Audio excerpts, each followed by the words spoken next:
بسم اللہ الرحمن الرحیم الحمد للہ رب العالمین والعاقبۃ للمتقین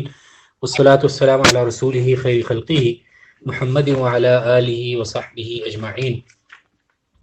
اما بعد فاعوذ باللہ من الشیطان الرجیم بسم اللہ الرحمن الرحیم لقد من اللہ علی المؤمنین اذ بعث فیہم رسولا من انفسہم یتلو علیہم آیاتہ ویزکیہم ویعلمہم الکتاب والحکمہ وإن كانوا من قبل لفي ضلال مبين وقال تعالى يا أيها الرسول بلغ ما أنزل إليك من ربك وإن لم تفعل فما بلغت رسالته والله يعصمك من الناس. وعن أم المؤمنين عائشة رضي الله تعالى عنها قالت قال رسول الله صلى الله عليه وسلم من أحدث في أمرنا هذا ما ليس منه فهو رد. رواه البخاري ومسلم. وفي رواية لمسلم من عمل عملا ليس عليه أمرنا فهو رد. صدق الله العظيم وبلغنا رسوله النبي الكريم ونحن على ذلك لمن الشاهدين والشاكرين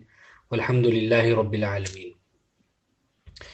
آج اللہ کے فضل و کرم سے ہم 40 للنبوی کی 5ویں حدیث پر گفتگو کرنے جا رہے ہیں. یہ حدیث امام بخاری اور مسلم دونوں نے ذکر کی ہے، اور جو متفق علیہ روایت ہے جسے امام بخاری اور مسلم دونوں نے ذکر کیا ہے، اس کے اندر حضرت عائشہ رضی اللہ تعالی عنہ فرماتی ہیں کہ اللہ کے رسول صلی اللہ علیہ وسلم نے فرمایا، جس آدمی نے ہمارے اس معاملے میں یعنی دین کے معاملے میں کوئی ایسی نئی چیز کی جو ہمارے دین کا حصہ نہیں تھی تو وہ رد ہے، وہ مردود ہے، اسے چھوڑ دیا جائے گا. اور مسلم کی روایت کے اندر ہے کہ جس آدمی نے کوئی ایسا عمل کیا جس پر ہمارا طریقہ موجود نہیں تھا، ہمارا حکم موجود نہیں تھا، تو وہ بھی رد ہے. یہ حدیث قرآن و سنت کی اہمیت اور قرآن و سنت کی حجت جو احادیث بیان کرتی ہیں، یا جن احادیث میں قرآن و سنت کی حجیت کو بیان کیا جاتا ہے، یہ حدیث ان دونوں میں سے، ان احادیث میں سے ہے. اس حدیث میں حضرت عائشہ رضی اللہ تعالی عنہ نے رسول اللہ صلی اللہ علیہ وسلم سے یہ بات نقل کی ہے کہ اس دین کے معاملے میں جو آدمی کوئی ایسی چیز پیدا کرے گا، کوئی ایسی چیز ایجاد کرے گا جو دین کے بنیادی اور اساسی احکامات میں موجود نہیں ہوگی، تو وہ چیز لوٹا دی جائے گی، چھوڑ دی جائے گی، اسے مردود قرار دے دیا جائے گا، اسے پلٹا دیا جائے گا. رد یرد ردن کا معنی آپ جانتے ہیں عربی زبان کے اندر، اس کا معنی ہوتا ہے پلٹا دینا، واپس کر دینا، لوٹا دینا. اور اسی سے لفظ مردود ہے جس کا لغوی معنی ہے لوٹا دیا گیا، یا وہ شخص جسے لوٹا دیا جائے، یا وہ چیز جسے لوٹا دیا جائے، گویا جس سے ایکسیسیبلٹی حاصل نہ ہو، جسے داخل ہونے کی اجازت نہ ملے. اس حدیث کے اندر اللہ کے رسول صلی اللہ علیہ وسلم نے جو بات فرمائی ہے وہ ہمیں بہت ساری اور احادیث سے بھی ملتی ہے، اور بہت ساری اور احادیث کے اندر اسی بات کی تاکید فرمائی ہے اللہ کے رسول صلی اللہ علیہ وسلم نے، اور اسی بات کی توثیق فرمائی ہے. امام مسلم رحمۃ اللہ علیہ اس حدیث کو 5ویں موقع پر یا 5ویں جگہ پر اس لیے لے کر آئے ہیں کہ وہ یہ بتانا چاہ رہے تھے کہ سب سے اہم چیز تو نیت ہے، اس کے بعد پھر 3 بڑے اساسی پہلو ہیں، ان تینوں بڑے اساسی پہلوؤں کے اوپر توجہ رہنی چاہیے، اسلام، ایمان اور احسان. اور پھر تیسری حدیث کے اندر انہوں نے اسلام کی مزید وضاحت کی، ارکان اسلام کی مزید وضاحت کی. اور پھر چوتھے نمبر پر انہوں نے انسان کی جو 4 بنیادی چیزیں ہیں، جس میں اس کا رزق ہے، اور اس کی عمر ہے، اور اس کی عمل ہے، اور اس کی نیک بختی یا بدبختی ہے، اس کا اشارہ کیا. اور پھر عمل کرنے کی اہمیت کی طرف اشارہ کیا کہ آدمی کو مسلسل عمل کرتے رہنا چاہیے. اس حدیث کے اندر امام رحمہ اللہ جو بات سمجھانا چاہ رہے ہیں پچھلی احادیث کے تسلسل میں، وہ یہ ہے کہ عمل کرنا تو اچھی بات ہے، لیکن اس عمل کو بھی پابند رکھنا پڑے گا قرآن و سنت کے. لہٰذا وہ چیزیں جس کو قرآن و سنت میں جن کے کرنے کا حکم دیا گیا ہے اور جن کے کرنے کی حوصلہ افزائی کی گئی ہے وہ تو کی جائیں گی، اور قرآن و سنت میں اگر کوئی چیز موجود نہیں ہے تو اس چیز کو چاہے وہ عبادت ہی کیوں نہ ہو، اس کو دین سمجھتے ہوئے اور دین کا حصہ سمجھتے ہوئے اس کو کرنا، اس کے بارے میں بات کرنا، لوگوں کو ترغیب دینا، یہ قابل قبول نہیں ہوگا۔ دیکھنے میں یہ بات تو بڑی سادہ لگتی ہے کہ اگر کوئی آدمی کسی خاص وقت میں کوئی خاص طرح کی نماز پڑھنا چاہتا ہے جو خاص طریقے سے منقول ہے اور اس کی کوئی خاص فضیلت ہے جو اگرچہ قرآن و حدیث سے تو ثابت نہیں لیکن کسی بزرگ نے کہہ دیا ہے، تو دیکھنے میں تو یہ بات بڑی اچھی لگتی ہے کہ یہ عبادت کی بات ہے اور اس سے روکنا نہیں چاہیے۔ یا شریعت کے وہ احکام جو طے شدہ ہیں، اللہ کے رسول صلی اللہ علیہ وسلم نے بڑی وضاحت اور صراحت کے ساتھ ان کو فرما دیا ہے، ان احکام کے ساتھ یا ان احکام سے آگے پیچھے کوئی اور ایسی عبادت کرنا شروع کر دینا جو قرآن و سنت سے ثابت نہ ہو، تو دیکھنے میں تو یہی لگتا ہے کہ انسان عبادت کر رہا ہے، اور عبادت کرتے ہوئے اسے روکنا یا عبادت کی حوصلہ شکنی کرنا یہ کوئی اچھی بات نہیں ہے۔ لیکن اس بات کو سمجھنے کی ضرورت ہے کہ یہ جو آپ عبادت کر رہے ہیں یہ اس وجہ سے کر رہے ہیں کہ آپ کو اللہ اور اس کے رسول صلی اللہ علیہ وسلم نے یہ عبادت کرنے کا حکم دیا ہے، اور اللہ جل شانہ نے خود قرآن کریم کے اندر اللہ کے رسول صلی اللہ علیہ وسلم کو یہ اتھارٹی، یہ اختیار دیا ہے کہ آپ علیہ الصلاۃ والسلام تمہیں جو کچھ دے دے تم اس پر عمل کرو۔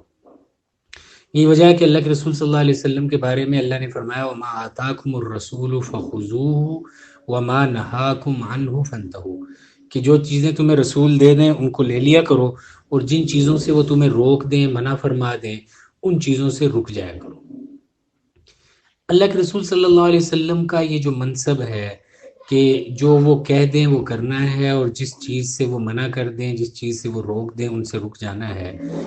کوئی بھی دین کا کام کرنا یا دین سمجھ کر کوئی کام کرنا یا دینی رنگ اختیار کر کے کوئی ایسا کام کرنا جو اللہ اور اس کے رسول نے بیان نہ کیا ہو، اصل میں یہ ایک طرح کے عدم اطمینان کا اظہار ہے یا ایک طرح کی بد اعتمادی کا اظہار ہے اللہ جل شانہ کے وعدے کا، کہ اللہ نے اپنے حبیب صلی اللہ علیہ وسلم کے لیے واضح طور پر یہ فرما دیا حجۃ الوداع کے موقع پر الیوم اکملت لکم دینکم واتممت علیکم نعمتی ورضیت لکم الاسلام دینا، کہ آج حجۃ الوداع کے موقع پر میں نے تمہارے لیے دین کو بھی پورا کر دیا اور اپنی نعمت کو، اسلام کی نعمت کو تم پر پورا کر دیا، اور تمہارے لیے اسلام کو میں نے بطور دین کے پسند کر لیا ہے۔ اب تمہیں امت مسلمہ رہنا ہے اور اسی اسلام کی تعلیمات پر عمل کرتے چلے جانا ہے۔ اللہ کے رسول صلی اللہ علیہ وسلم کو اللہ نے جب اس دنیا میں بھیجا ہے تو اس دنیا کے اندر اللہ نے آپ علیہ الصلاۃ والسلام کو ایک ایسا امتیاز عطا فرمایا ہے جو اس سے پہلے امتوں میں اور اس سے پہلے انبیاء میں نہیں پایا جاتا، اور وہ امتیاز یہ ہے کہ اللہ نے اپنے حبیب صلی اللہ علیہ وسلم کو خاتم النبیین بنا کر بھیجا ہے۔ گویا آپ علیہ الصلاۃ والسلام پچھلے تمام انبیاء علیہ الصلاۃ والسلام کی تکمیل فرما رہے ہیں، آپ مہر لگا رہے ہیں ان کی نبوت پر۔ اور آپ جانتے ہیں کہ جب آپ کسی ڈاکومنٹ پہ مہر لگا دیتے ہیں، کسی چیز پر مہر لگا دیتے ہیں، سیل کر دیتے ہیں کسی ڈاکومنٹ کو، کسی چیز کو، تو اس کا مطلب یہ ہوتا ہے کہ اب اس میں سے کوئی چیز باہر نہیں نکلے گی اور اس کے اندر کوئی چیز داخل نہیں ہوگی۔ تو رسول اللہ صلی اللہ علیہ وسلم بھی خاتم النبیین ہیں، گویا آپ سیل ہیں تمام انبیاء علیہ الصلوۃ والسلام کی، اور آپ کے بعد ختم نبوت کا جو منصب ہے وہ مکمل ہو گیا ہے، اور آپ علیہ الصلوۃ والسلام کے بعد کوئی نبی تشریف نہیں لائیں گے۔ جب آپ علیہ الصلوۃ والسلام کے بعد کوئی نبی تشریف نہیں لائیں گے تو اللہ جل شانہ کے جتنے احکامات ہیں اور رسول اللہ صلی اللہ علیہ وسلم کے جتنے ارشادات ہیں، ہمیں یہ پتہ چلا کہ وہ سارے کے سارے احکامات اور ارشادات قیامت تک چلیں گے، لہٰذا ان کو قیامت تک باقی رہنا ہے اور امت مسلمہ کو ان پر عمل کرتے چلے جانا ہے۔ جب یہ پہلو ہے تو اس پہلو کے ساتھ کوئی بھی اضافہ جب شریعت اسلامیہ کے اندر ہوتا ہے تو اس اضافے کی وجہ سے بعض اوقات یہ امکان پیدا ہونا شروع ہو جاتا ہے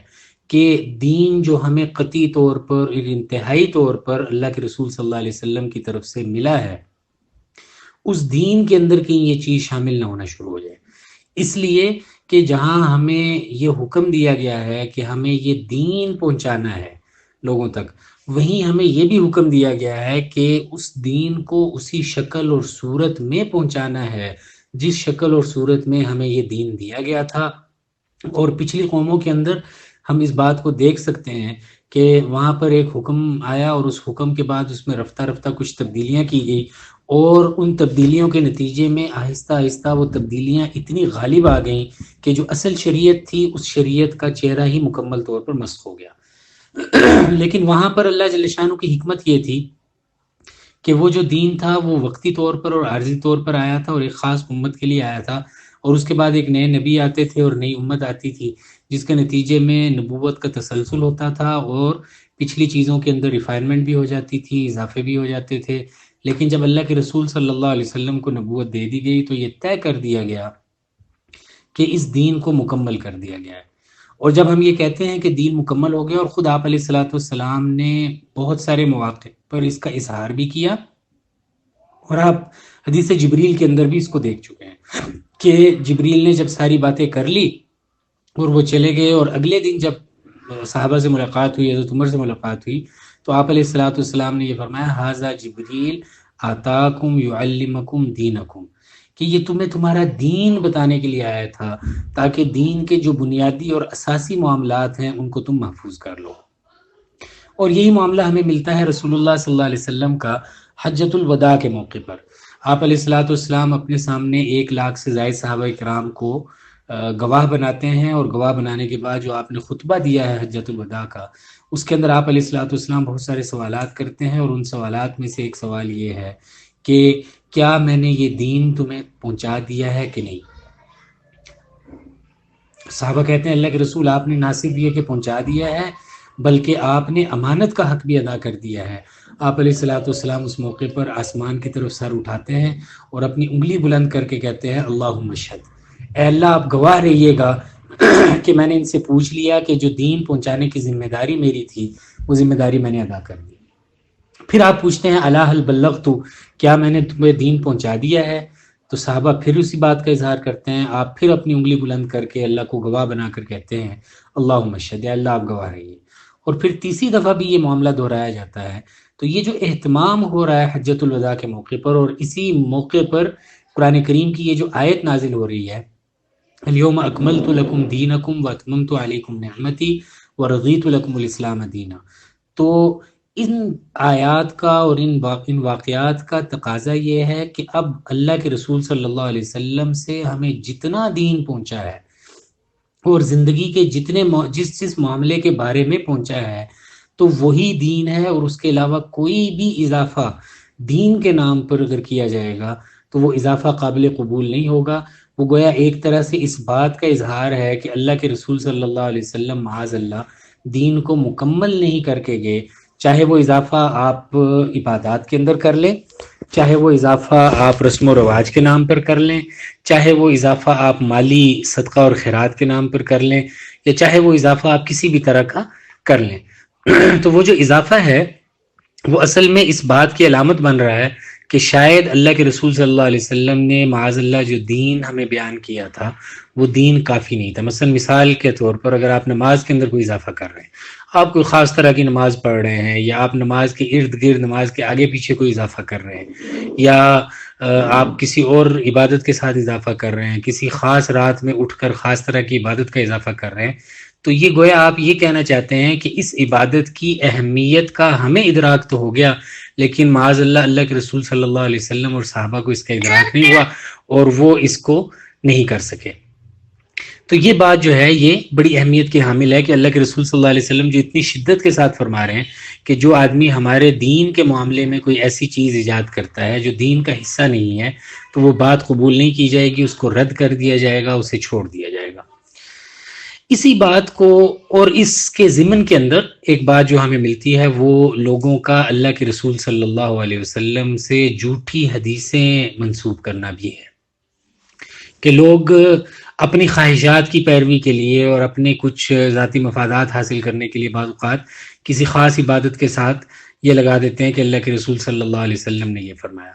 یا اللہ کے رسول صلی اللہ علیہ وسلم نے اس طرح کی عبادت کی، یا اگر اس طرح کی عبادت کی جائے تو اللہ کے رسول نے فرمایا کہ اس طرح کی بات ہے۔ اس چیز کو روکنے سے کہ اللہ کے رسول صلی اللہ علیہ وسلم کے نام سے کوئی چیز دین کے نام پر نہ لگائی جائے، اس لیے کہ جب کسی کے سامنے اللہ کے رسول صلی اللہ علیہ وسلم کا نام آئے گا تو شاید وہ اس بات کی تحقیق کی ضرورت نہ سمجھے کہ پتہ نہیں یہ بات آپ علیہ السلام نے فرمائی ہے، یعنی اگرچہ یہ کرنا چاہیے، اصولی بات تو یہ ہے کہ ہر حدیث کے بارے میں تحقیق ہونی چاہیے،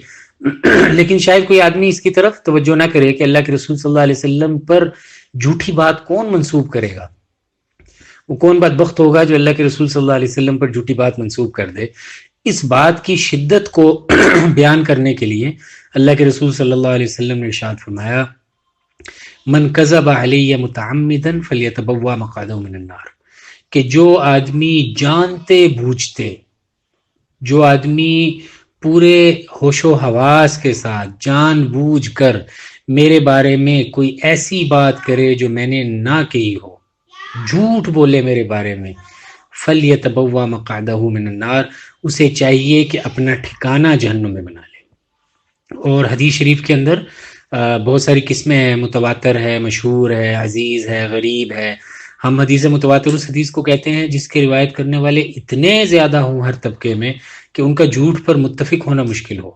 یہ حدیث 70 سے زائد صحابہ کرام سے مروی ہے، من کذب علی متعمدا فلیتبوا مقعدہ من النار۔ اور یہ تفسیر مصطلح حدیث کے اندر بھی جہاں متواتر کی بحث ہے وہاں پر آپ کو یہ حدیث مل جائے گی کہ یہ اتنے زیادہ صحابہ سے منقول تھی کہ اصل میں رسول اللہ صلی اللہ علیہ وسلم صحابہ کرام کو یہ ادراک کروانا چاہتے تھے کہ دین کا معاملہ بہت حساس ہے اور اللہ کے رسول صلی اللہ علیہ وسلم کی طرف کسی بات کی نسبت بہت سوچ سمجھ کے، بہت غور و فکر کے ساتھ کرنی چاہیے۔ ایک پہلو تو یہ ہے، اور اسی وجہ سے بہت شدید اللہ کے رسول صلی اللہ علیہ وسلم نے اس میں وعید بھی ذکر فرمائی ہے کہ جو آدمی ہمارے معاملے کے اندر جھوٹ بولے گا تو اس کو چاہیے کہ اپنا ٹھکانہ جہنم میں بنا لے۔ دوسری چیز جس کی طرف اشارہ ہمیں اور احادیث میں ملتا ہے وہ یہ ہے کہ اللہ کے رسول صلی اللہ علیہ وسلم نے مختلف موقعوں پر صحابہ کرام کو یہ باور فرمایا کہ میں جو تمہیں دین دے رہا ہوں اور دین کی جو تعلیمات دے رہا ہوں یہ بالکل روشن صاف راستہ ہے۔ ترکتکم علی المحجۃ البیضاء لیلھا کنہارھا، میں تمہیں ایسے سفید روشن چمکدار صاف راستے پر چھوڑ کر جا رہا ہوں، وہ اتنا روشن اور چمکدار ہے کہ اس کی راتیں اس کے دنوں کی طرح ہیں۔ آپ تشبیہ کو دیکھیے کہ دن زیادہ روشن ہوتا ہے اور رات کم روشن ہوتی ہے، لیکن اللہ کے رسول صلی اللہ علیہ وسلم فرما رہے ہیں کہ یہ راستہ ہے جو میری شریعت کا راستہ ہے اور میرے دین کا راستہ ہے، یہ اتنا واضح ہے، چاہے وہ اخلاق ہوں، معاملات ہوں، معاشرت ہو، عبادت ہو، اور بڑے سے بڑے معاملے سے لے کر چھوٹے سے چھوٹا معاملہ ہو، اس کے بارے میں اتنی وضاحت ہو چکی ہے اور وہ راستہ اتنا صاف کر دیا گیا ہے۔ اور شریعت آپ جانتے ہیں کہ شرع سے ہے، اور شرع یشرع الشارع کہتے ہیں عام راستے کو، تو شریعہ وہ راستہ جس پر امت چلتی ہے، عام طور پر جس پر لوگ چلتے ہیں، جو ہائی وے ہوتا ہے، جو ایکسپریس وے ہوتا ہے، جو موٹر وے ہوتا ہے، جس پر بہت کثرت سے لوگ جا رہے ہوتے ہیں اور اپنی اپنی ڈیسٹینیشنز کی طرف سفر کر رہے ہوتے ہیں۔ تو اللہ کے رسول صلی اللہ علیہ وسلم نے بھی شریعت اسلامیہ کو روشن چمکدار صاف راستے سے تشبیہ دی ہے، اور یہ فرمایا کہ اس کی راتیں اس کے دنوں کی طرح ہے، اور اس سے دائیں بائیں جو بھی ہو جائے گا وہ ہلاک ہو جائے گا، لا یجاوز عنہا الا ہالکن، کہ اس سے جو دائیں بائیں ہوگا وہ ہلاک ہو جائے گا، وہ ہمارا یہ راستہ چھوڑ دے گا اور اس کی وجہ سے اس کا سفر کھوٹا ہو جائے گا، اس کی منزل کھوٹی ہو جائے گی۔ اور اسی طرح اللہ کے رسول صلی اللہ علیہ وسلم نے یہ جو فرمایا کہ علیکم بسنتی و سنت الخلفاء الراشدین، کہ تم میری سنت کو بھی لازم پکڑو اور میرے جو خلفاء راشدین ہیں ان کی سنت کو بھی لازم پکڑو، اس لیے کہ میرے طریقوں کو جو محفوظ کرنے والے لوگ ہیں وہ میرے صحابہ ہیں، تو وہ جو کچھ کر رہے ہوں گے وہ بنیادی طور پر میرے ہی طریقے پر عمل ہوگا۔ تو لہٰذا اگر امت کو عمل کرنا ہے تو اس کو ایک تو رسول اللہ صلی اللہ کے ارشادات کو دیکھنا ہوگا، اور اللہ کے ارشادات کی عملی تفسیر اور عملی تعبیر جو ہے وہ رسول اللہ صلی اللہ علیہ وسلم کا عمل ہوگا، جسے ہم حدیث بھی کہتے ہیں، جسے ہم سنت بھی کہتے ہیں، جسے ہم سیرت بھی کہتے ہیں۔ اور پھر اس کے ساتھ صحابہ کرام رضی اللہ تعالیٰ عنہم اجمعین کا عمل ہوگا کہ انہوں نے رسول اللہ صلی اللہ علیہ وسلم کی حدیث پر جس طرح عمل کیا ہے وہ بھی سنت کا درجہ اختیار کر لے گی. اور پھر اللہ کے رسول صلی اللہ علیہ وسلم نے فرمایا تمسکوا بہا وعضوا علیہا بالنواجذ، کہ یہ جو راستہ ہے، یہ جو طریقہ ہے، یہ ہمارے راستے کے علاوہ کسی اور راستے کی طرف نہ جانا، اور راستوں سے بچنا، چاہے وہ کتنا ہی مسحور کن کیوں نہ ہو، کتنا ہی خوبصورت کیوں نہ ہو، کتنا ہی دل لبھا دینے والا اور پرکشش کیوں نہ ہو، اس سے بچ کر ہمارے راستے کو نہ صرف یہ کہ اختیار کرنا بلکہ تمسکو بہا. یہ تمسک یہ باب تفاعل سے ہے. امسکا یمسکو کا معنی تو کیا ہوتا ہے؟ پکڑنا اور روکنا. لیکن آپ جانتے ہیں کہ باب تفاعل جو ہوتا ہے اس کے اندر تکلف کا خاصہ ہوتا ہے، اس کے اندر شدت کا خاصہ ہوتا ہے. تو جب آپ کہتے ہیں تمسک تو اس کا معنی ہوتا ہے شدت کے ساتھ پکڑنا. آپ نے کوئی چیز پکڑی ہوئی ہے اور آپ اسے جو ہے وہ پکڑ کے کھینچ رہے ہیں اور آپ کو کوئی پریشانی نہیں ہے، لیکن اچانک آپ کو یہ اندازہ ہو رہا ہے کہ یہ جو چیز ہے اگر میں نے اس رسی کو زور سے نہ پکڑا اور اس رسی کو مضبوطی سے تھاما تو یہ میرے ہاتھ سے پھسل جائے گی اور اس کے نتیجے میں جس چیز کو میں اوپر کھینچنا چاہ رہا ہوں وہ گر جائے گی. تو اب آپ اس کو صرف پکڑتے نہیں ہیں بلکہ زور سے اور شدت کے ساتھ پکڑتے ہیں، اور اس کو تمسک کہا جاتا ہے. اب آپ کی طرف سے مسک نہیں پایا جا رہا بلکہ آپ کی طرف سے تمسک پایا جا رہا ہے، آپ غور سے اور شدت سے اسے پکڑتے ہیں. تو اللہ کے رسول صلی اللہ علیہ وسلم نے اپنی سنت پر تمسک کا حکم دیا ہے، اور پھر اسی تمسک کو مزید سمجھانے کے لیے فرمایا وَعَضُّوا عَلَيْهَا بِالنَّوَاجِذ، کہ اس چیز کو مضبوطی سے پکڑو اور اس کو اپنی داڑھوں کے ذریعے روک کر رکھو. آدمی بعض اوقات کسی چیز کو پکڑنا چاہتا ہے تو اس کو پکڑنے کے لیے آدمی اپنی منہ کے اندر کوئی چیز لے لیتا ہے اور اپنے دانتوں میں کسی چیز کو دبا لیتا ہے اس کو پکڑنے کے لیے. اور جب آدمی کو یہ محسوس ہوتا ہے کہ کہیں یہ میرے دانتوں سے سرک نہ جائے، پھسل نہ جائے، تو اس وقت آدمی فوراً اس چیز کو اپنی داڑھ میں دبا لیتا ہے. اور داڑھ میں دبانے کا مقصد یہ ہوتا ہے کہ دانت کے ٹوٹ جانے کا امکان ہے، ہو سکتا ہے کہ اس دانت کے اوپر اتنا دباؤ آئے کہ اس دباؤ کے نتیجے میں وہ دانت آگے سے نکل جائے. لیکن اگر آدمی اسی چیز کو اپنی داڑھ کے نیچے لے لیتا ہے تو داڑھ کی جو قوت ہے اور جو شدت ہے اور اس کا جو پکڑنے کی صلاحیت ہے اور ضبط کرنے کی صلاحیت ہے وہ یقیناً دانت سے زیادہ ہے. تو اللہ کے رسول صلی اللہ علیہ وسلم نے نہ صرف یہ کہ اپنی سنت پر عمل کرنے کا حکم دیا بلکہ اس کو مضبوطی سے تھامنے کا حکم دیا، اور ساتھ ہی یہ فرمایا کہ اس کو اپنی داڑھوں کے ذریعے مضبوطی سے پکڑو. وَعَضُّوا عَلَيْهَا بِالنَّوَاجِذ، کہ اس کو اپنی داڑھوں کے ساتھ مضبوطی کے ساتھ پکڑے رکھو. یہ اللہ کے رسول صلی اللہ علیہ وسلم کا بار بار اس طرح کی تاکیدات کرنا، یہ اصل میں اس بات کی طرف اشارہ ہے کہ تمہارے ذمے صرف دین پہنچانا نہیں ہے بلکہ اس دین کے اندر جو اضافات ہو رہے ہیں، اس دین کے اندر جو شدت آ رہی ہے، اور اضافہ ضروری نہیں ہوتا کہ یہ جو اضافہ ہے یہ کوئی سہولت کے اندر آ رہا ہو، کہ مثلا ہم نے دیکھا ہوگا کہ بعض اوقات لوگوں کی طرف سے یہ آتا ہے کہ اگر کوئی آدمی رمضان کے فلاں عشرے کے اندر اتنی رکھتے پڑے تو اتنے سال کے گناہ معاف اور اتنے سال کی قضا نمازیں معاف ہو جائیں گی. یہ اللہ کے رسول صلی اللہ علیہ وسلم کا ارشاد نہیں، لیکن یہ آپ کو ایک نماز پڑھوا کر آپ کی زندگی بھر کی نمازیں کیا کروا رہے ہیں؟ معاف کروا رہے ہیں. تو عملی طور پر یہ کیا ہے؟ یہ سہولت دینے کی کوشش ہے. اور بعض اوقات دین کے نام پر کیا کی جا رہی ہوتی ہے؟ شدت اختیار کی جا رہی ہوتی ہے. کوئی آدمی اگر یوں کرے کہ سردی کی ٹھنڈی رات کے اندر برف والے پانی سے وضو کرے اور پھر برف والے پانی سے وضو کر کے ایک برف کی سل کے اوپر کھڑا ہو اور برف کی سل کے اوپر کھڑا ہو کے کھلے میدان میں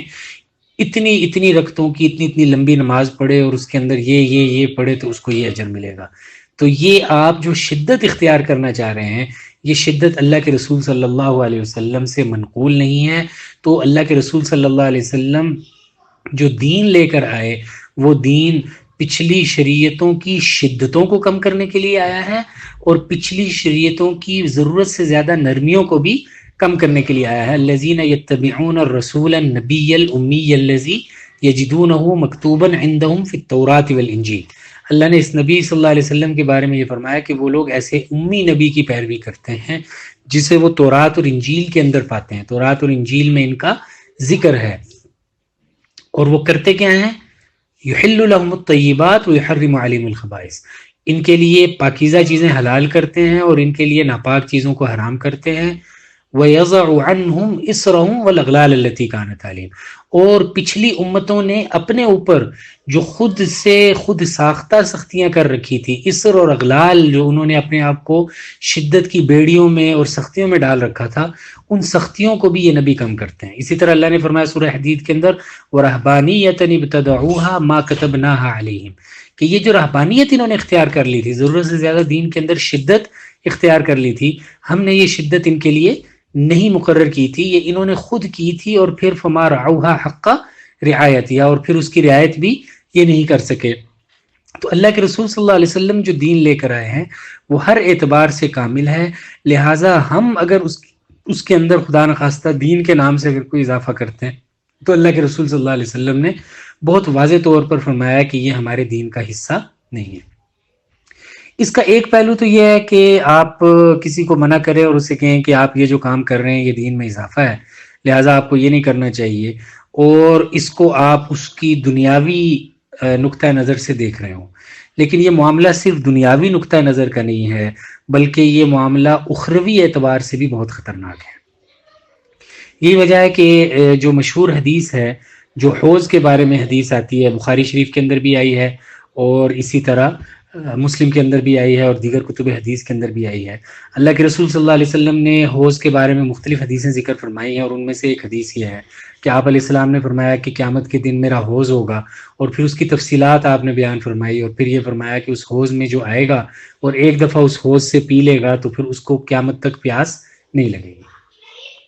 آپ نے صحیح بخاری کی روایت میں فرمایا کہ کچھ لوگ ایسے ہوں گے جو میں حوض پہ کھڑا ہوں گا، میں پانی پلا رہا ہوں گا، اور کچھ ایسے لوگ ہوں گے جو میری طرف آئیں گے اور میں ان کو پہچانوں گا اور مجھے یہ لگے گا کہ یہ میری امت کے لوگ ہیں، اور میں ان کو کچھ دینا چاہوں گا تو مجھے یہ کہا جائے گا کہ یہ آپ کی امت کے لوگ نہیں ہیں، یہ آپ میں سے نہیں ہیں، تو میں کہوں گا کہ یہ تو میری امت کے ہی لوگ معلوم ہوتے ہیں، تو یہ کہا جائے گا انک لا تدری ما احدثوا بعدک، کہ ٹھیک ہے آپ کو یہ لگ رہا ہے کہ یہ آپ کی امت کے لوگ ہیں، لیکن آپ کو اندازہ نہیں ہے کہ انہوں نے آپ کے بعد کس طرح کے اضافے کیے آپ کے دین میں، یا آپ کے بعد کچھ ایسے کام کرتے رہے جو کام نہیں کرنے چاہیے تھے، اور چونکہ ان کو مقتدا کی حیثیت حاصل تھی، پیشوا کی حیثیت حاصل تھی، تو اس مقتدا اور پیشوا کی حیثیت حاصل ہونے کی وجہ سے لوگوں نے ان کے کیے ہوئے کام کو دین سمجھ کر کرنا شروع کر دیا، لہٰذا آپ ان کو یہ پانی نہیں پلا سکتے۔ تو آپ علیہ الصلوۃ والسلام صرف پانی کو ان سے نہیں روکیں گے، بلکہ اس موقع پر آپ علیہ الصلوۃ والسلام کو شدید غصے کا غلبہ ہوگا، اور آپ علیہ السلام حدیث کے اندر آتا ہے فرمائیں گے سحقن سحقن لمن غیر بعدی، کہ دور ہو جائیں، دوری ہے، اور بہت ہی غصے اور ناراضگی کے الفاظ استعمال فرمائیں گے کہ بہت ہی میری رحمت سے اور میری بخشش سے دوری ہے ان لوگوں کے لیے جنہوں نے میرے بعد تبدیلی کر دی۔ بعض روایتوں کے اندر آتا ہے لمن غیر بعدی، اور بعض کے اندر آتا ہے لمن بدل بعدی، کہ ان لوگوں کے لیے بڑی ہی دوری ہے جنہوں نے میرے بعد دین کو تبدیل کر دیا۔ آپ علیہ الصلوۃ والسلام کا یہ غصے ہونا، اس کی بنیادی وجہ یہ ہے کہ آپ علیہ الصلوۃ والسلام نے حجۃ الوداع کے موقع پر صحابہ کو یہ فرمایا تھا کہ الا فلیبلغ الشاہد الغائب، کہ اب تم میں سے جو موجود ہیں ان کو چاہیے کہ وہ جو موجود نہیں ہیں ان تک اس دین کو پہنچا دیں، اور میں تم سے یہ عہد لے رہا ہوں، میں تم سے بار بار یہ پوچھ رہا ہوں، جیسے میں نے عرض کیا کہ کیا میں نے دین پہنچا دیا یا نہیں، اور تم نے 3 دفعہ یہ کہہ کر اظہار کیا ہے کہ آپ نے نہ صرف یہ کہ پہنچا دیا بلکہ پہنچانے کا حق ادا کر دیا۔ تو اب یہ جو دین تم کو جس حالت میں اور کیفیت میں پہنچا ہے اس کو اگلے تک پہنچاؤ۔ تو اس کیفیت کے ساتھ جب آپ اس امت کو دنیا میں چھوڑ کر گئے ہیں کہ وہ آپ کے پیغام کو اور آپ کی فکر کو اگلی نسل تک پہنچا رہی ہے، اور اس کے اندر اچانک کچھ لوگ ایسے آ جاتے ہیں جو اللہ کے رسول صلی اللہ علیہ وسلم کے دین میں اضافات کرتے ہیں، اور اللہ کے رسول صلی اللہ علیہ وسلم کے دین میں کچھ ایسی چیزیں ایجاد کرتے ہیں اور ان کو دین کے نام پر ایجاد کرتے ہیں، اور دین کے نام پر ان کو پروموٹ کرتے ہیں، دین کے نام پر ان کی تشہیر کرتے ہیں، دین کے نام پر لوگوں کو اس پر کھڑا کرتے ہیں، دین کے نام پر لوگوں کو اس کی طرف بلاتے ہیں۔ تو یہ لوگ جو ہیں یہ اصل میں اللہ کے رسول صلی اللہ علیہ وسلم کی آخرت میں بھی ناراضگی کا سامنا کرنے والے ہوں گے۔ آخرت کے دن بھی رسول اللہ صلی اللہ علیہ وسلم کی شاید سب سے بڑی جو نعمت مومنین کو ملنے والی ہوگی جنت سے پہلے قیامت کے دن، وہ اللہ کے رسول صلی اللہ علیہ وسلم کے ہاتھ سے حوض کوثر پر پینا اور سیرابی کی نعمت ہے۔ یہی وجہ ہے کہ اللہ کے رسول صلی اللہ علیہ وسلم نے فرمایا کہ میں حوض کوثر پر موجود ہوں گا اور میں لوگوں کو سیراب کر رہا ہوں گا. اور حوض کوثر کی آپ نے بہت تفصیل کے ساتھ وضاحت فرمائی کہ اس کی لمبائی یوں ہوگی اور اس کی چوڑائی یوں ہوگی, اور اس کے اوپر جو پیالے رکھے ہوئے ہوں گے وہ آسمان کے تاروں سے زیادہ ہوں گے, اور میں ان پیالوں سے بھر بھر کے لوگوں کو دے رہا ہوں گا. اور من شرب منہ فلا یظمأ بعدہ ابدا, کہ جو ایک دفعہ اس سے پی لے گا وہ کبھی بھی دوبارہ اس کو اس سارے مرحلے کے اندر پیاس نہیں لگے گی, ہمیشہ ہمیشہ کے لیے اس کو سیرابی حاصل ہو جائے گی. تو عین اس کیفیت میں جب اللہ کے رسول صلی اللہ علیہ وسلم بہت سارے لوگوں کو اس نعمت سے نواز رہے ہوں گے, کچھ لوگ ایسے ہوں گے جن کو اللہ کے رسول صلی اللہ علیہ وسلم کی ناراضگی اور اللہ کے رسول صلی اللہ علیہ وسلم کی ناپسندیدگی کا سامنا اس وجہ سے کرنا پڑے گا کہ انہوں نے دین کے اندر کچھ کام ایسے کر دیے تھے جن کو وہ دین سمجھتے تھے, اور دین سمجھ کر انہوں نے اس میں اضافہ کیا تھا, حالانکہ وہ دین کا حصہ نہیں تھا. ایک اہم بات اس کے اندر جو سمجھنے والی ہے وہ یہ بھی ہے کہ اللہ کے رسول صلی اللہ علیہ وسلم نے ہمیں جس طرح کا دین دیا ہے وہ اپنی ذات کے اعتبار سے اتنا قابل عمل ہے, اور اپنی ذات کے اعتبار سے اس کے اندر اتنی زیادہ وسعت ہے, اور اتنا عمدہ وہ دین ہمیں دیا گیا ہے کہ وہ زندگی کے ہر موقع پر قابل عمل ہے. اور عام طور پر جب اللہ کے رسول صلی اللہ علیہ وسلم کے طریقے سے ہٹ کر کوئی چیز اختیار کی جاتی ہے, کوئی نئی چیز ایجاد کی جاتی ہے, کسی نئی چیز کی تشہیر کی جاتی ہے, تو وہ اتنی قابل عمل نہیں ہوتی جتنی اللہ کے رسول صلی اللہ علیہ وسلم کی بتائی ہوئی چیز قابل عمل ہوتی ہے. میں آپ کو مثال کے طور پر عرض کرتا ہوں کہ میں اور آپ جانتے ہیں کہ اللہ کے رسول صلی اللہ علیہ وسلم نے فرمایا کہ جو تعزیت ہے اور تعزیت کا اظہار ہے, آپ علیہ السلام نے فرمایا کہ وہ 3 دن تک ہو سکتا ہے, اور 3 دن تک اس کی اجازت ہے. یہ وجہ ہے کہ امہات المومنین میں سے ایک ام المومنین جو ہیں ان کے کسی عزیز کا انتقال ہوا, والد کا انتقال ہوا, غالباً ام حبیبہ رضی اللہ تعالی عنہا کا کے والد کا. تو جب ان کا انتقال ہوا تو انہوں نے ان کے انتقال کے تیسرے دن خوشبو منگوائی, اور خوشبو منگوا کر یہ خوشبو لگائی, اور یہ فرمایا کہ مجھے خوشبو کی کوئی حاجت اور ضرورت نہیں تھی, لیکن میں نے اللہ کے رسول صلی اللہ علیہ وسلم کو یہ ارشاد فرماتے ہوئے سنا ہے کہ کسی انسان, کسی مرد کے لیے, کسی مومن کے لیے یہ جائز نہیں ہے وہ کسی مر جانے والے پر افسوس کرتا رہے 3 دن سے زیادہ, الا یہ کہ کسی عورت کا خاوند فوت ہو جائے تو اس خاوند کے فوت ہونے پر وہ اپنی عدت پوری کرے گی, اور عدت کا زمانہ اس کے افسوس کا زمانہ ہوگا. ام المومنین کا یہ کرنا, 3 دن کے بعد خوشبو منگوانا اور خوشبو لگانا, یہ اصل میں اس بات کی طرف اشارہ تھا کہ انسان کو جو شریعت دی گئی ہے وہ اس کے مزاج اور اس کی نفسیات کی رعایت کر کے دی گئی ہے, تو لہٰذا 3 دن تک تو افسوس کرنے کی اجازت ہے اور اس سے زیادہ کی اجازت نہیں ہے. اب ہمارے ہاں اس حوالے سے بہت بے اعتدالی پائی جاتی ہے کہ اگر کسی کا انتقال ہو جاتا ہے تو اس کے انتقال کے بعد پھر ایک لمبا سلسلہ شروع ہو جاتا ہے اس کو یاد رکھنے کا اور افسوس کا. 1 ہفتے بعد بھی سلسلہ چل رہا ہے, پھر ہفتے کے ہفتے چل رہا ہے, پھر اس کے بعد 40 دن کے بعد ایک سلسلہ ہو رہا ہے, پھر سال کے سال ایک خاص دن میں جب اس کا انتقال ہوا ہے اور بڑے اہتمام کے ساتھ یہ سارا کچھ کیا جا رہا ہے. مولانا اشرف علی تھانوی صاحب رحمۃ اللہ علیہ نے اس حوالے سے بہت ہی عمدہ بات ذکر کی. انہوں نے یہ فرمایا کہ جو سنت ہوتی ہے وہ ہر حال میں قابل عمل ہوتی ہے, اور جب آدمی اس سنت پر عمل کر رہا ہوتا ہے اور یہ دیکھتا ہے کہ یہ آسانی کے زمانے میں بھی قابل عمل ہے اور یہ مشکل کے زمانے میں بھی قابل عمل ہے, تو آدمی کو احساس ہوتا ہے کہ شریعت نے اور شارع نے ہماری نفسیات, ہمارا مزاج اور ہمارے پس منظر کی رعایت کرتے ہوئے ہمیں جو حکم دیا ہے وہ کتنا متوسط ہے اور کتنا اعتدال پر مبنی ہے. مولانا شفیع تھانوی صاحب رحمۃ اللہ علیہ نے اس کی مثال سمجھائی طاعون کے ساتھ. ہندوستان میں ایک زمانہ آیا تھا مولانا تھانوی کے زمانے میں کہ ایک بہت ہولناک قسم کا طاعون پھوٹ پڑا تھا, اور اس سے یعنی بہت ہی لمبے عرصے تک وہ طاعون رہا, اور اور بہت سارے لوگ اس سے متاثر ہوئے, اور بہت سارے لوگ اس طاعون کے پھوٹنے کے بعد اس وبا کے اندر مر گئے. تو مولانا تھانوی رحمہ اللہ نے فرمایا کہ وہ گھرانے جن کے اندر یہ بات مسلم تھی کہ ان کے ہاں بڑے لمبے عرصے تک مرنے والے کا 3 اور پھر 40واں اور پھر 7واں اور پھر پتہ نہیں کیا کچھ کیا جاتا تھا, ان گھرانوں میں بھی نوبت یہ آ گئی کہ ان کے لیے بڑی مشکل سے 3 دن تک اپنے مرنے والے کی تعزیت کے لیے بندوبست کرنا ممکن رہا.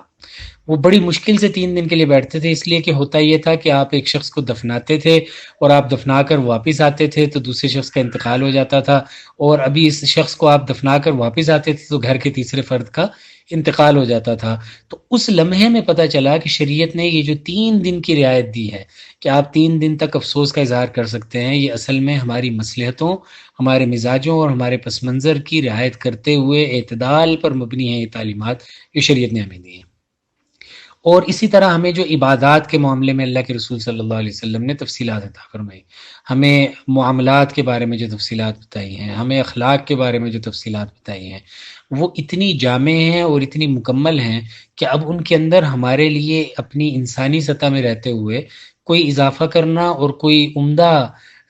چیز پیش کرنا ممکن ہی نہیں ہے، اس لیے کہ یہ عملاً ممکن نہیں ہے کہ کوئی عام آدمی دین کے اندر کوئی ایسا اضافہ کر دے جو اللہ کے رسول صلی اللہ علیہ وسلم اور اللہ جل شانہ کے اضافے سے بہتر ہو سکتا ہو، یا اللہ جل شانہ کے دین سے بہتر ہو سکتا ہو۔ تو یہ جو اضافات ہیں جو ہم کیا کرتے ہیں اور ہم دیکھتے ہیں کہ لوگوں نے کر رکھے ہیں دین کے نام پر، ان سے بہت زیادہ بچنے کی ضرورت ہے، اس لیے کہ جو اصل معیار ہے وہ معیار اللہ اور اس کے رسول صلی اللہ علیہ وسلم کا طریقہ ہے، اور قرآن کریم نے بہت واضح طریقے سے اس کی طرف اشارہ کر دیا ہے بہت ساری آیات میں، خاص طور پر وما آتاکم الرسول فخذوہ وما نہاکم عنہ فانتہوا میں، کہ جو چیزیں تمہیں اللہ نے عطا کر دی ہیں، رسول نے عطا کر دی ہیں، ان کو تم اختیار کرو، اور جن چیزوں سے تم کو رسول نے روک دیا ہے ان چیزوں سے رک جاؤ۔ تو امام نووی رحمۃ اللہ علیہ بھی اس حدیث کو اس لیے لے کر آئے ہیں، اور 4 حدیثوں کے بعد لے کر آئے ہیں، کہ اصل میں پہلے تو انہوں نے کرنے کی چیزوں کو ذکر کیا، انہوں نے نیت کا ذکر کیا، اسلام کا ذکر کیا، ایمان کا ذکر کیا، اور احسان کا ذکر کیا، اور اسی طرح پھر انہوں نے